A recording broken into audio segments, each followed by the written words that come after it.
Hello everyone, magandang umaga sa ating lahat. Another video is coming tungkol ito sa aking gamot, sa aking Makati na lalamunan.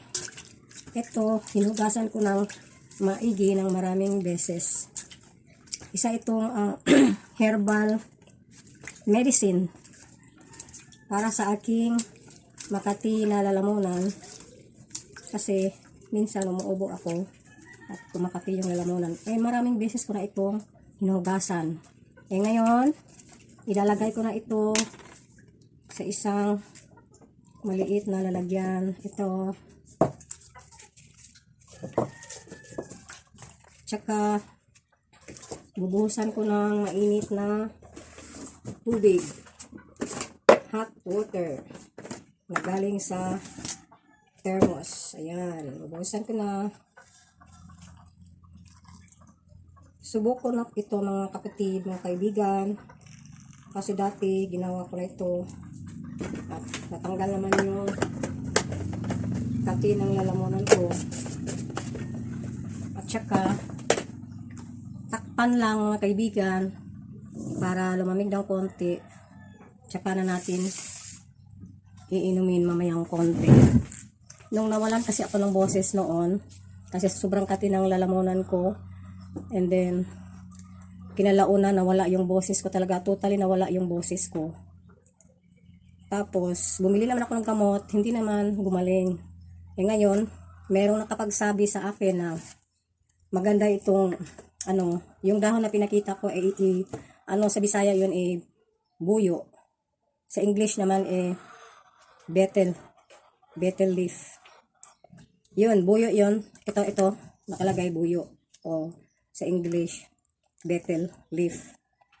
Ayan, binuhusan ko ng mainit na tubig. Antayin ko lang lumamig ng konti para mainom ko.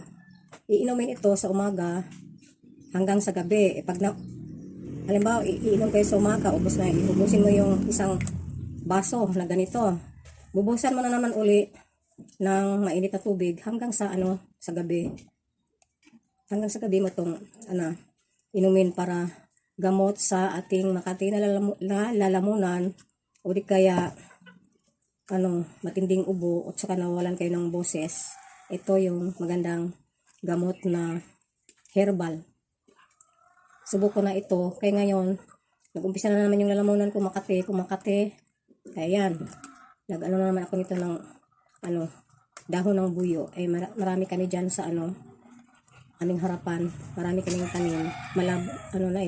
Ang daming dahon. Kaya kung sino mang gustong sumubok na uminom ng dahon ng buyo or betel leaf, marami kami dito sa aming front yard nakatanim. Kaya yan. Kung kaya mo nang inumin pa unti-unti, pwede na. Kaya susubukan ko nang inumin to ng paunti-unti. Ganap ko ng kutsara para maumpisahan ko na inumin ng paunti-unti. Kasi medyo mainit pa. Makati na yung lalamunan ko. Yan. Ibang lasa.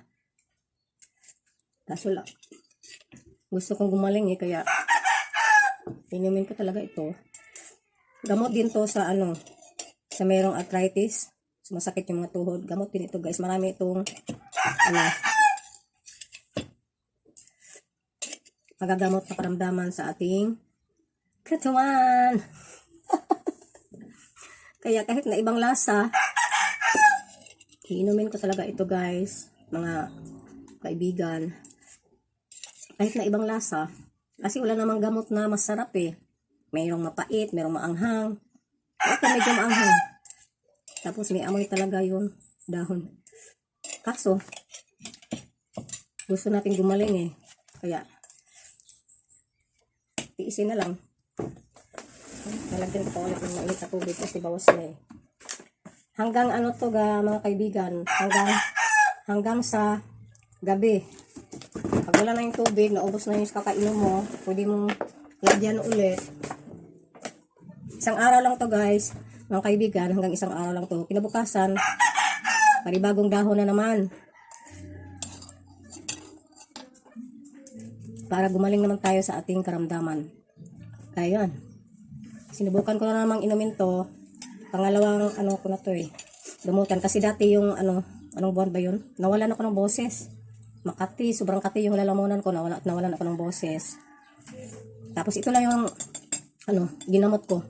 Herbal medicine na lang. Kasi ang mahal ng gamot. Tapos merong minsan, di naman tayo gumaling. Bili tayo ng gamot, di naman tayo gumaling. Kaya yun, nagtry ako ng herbal medicine.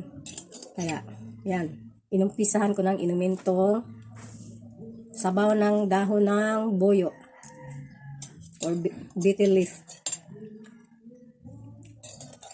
Hindi masarap yung lasa at saka yung amoy. Kaso, gusto natin gumaling eh. Kaya, pagtiisan na lang natin para naman tayo gumaling sa ating karamdaman. Kung sino mang may makating lalamunan o nawala ng boses, subukan niya to. At saka gamot din ito sa rheuma, arthritis. Pwede rin. Kaya yun lang ang mai-share ko sa inyong lahat mga kaibigan na nanonood sa aking channel. Kung sino mang hindi pa nakapag-subscribe, pwede na kayo mag-subscribe, mag-like sa baba. Pindutin lang yung subscribe sa baba at saka notification bell para ma-update ko naman kayo sa iba ko pang mga tips. Maraming salamat po. Good morning sa lahat.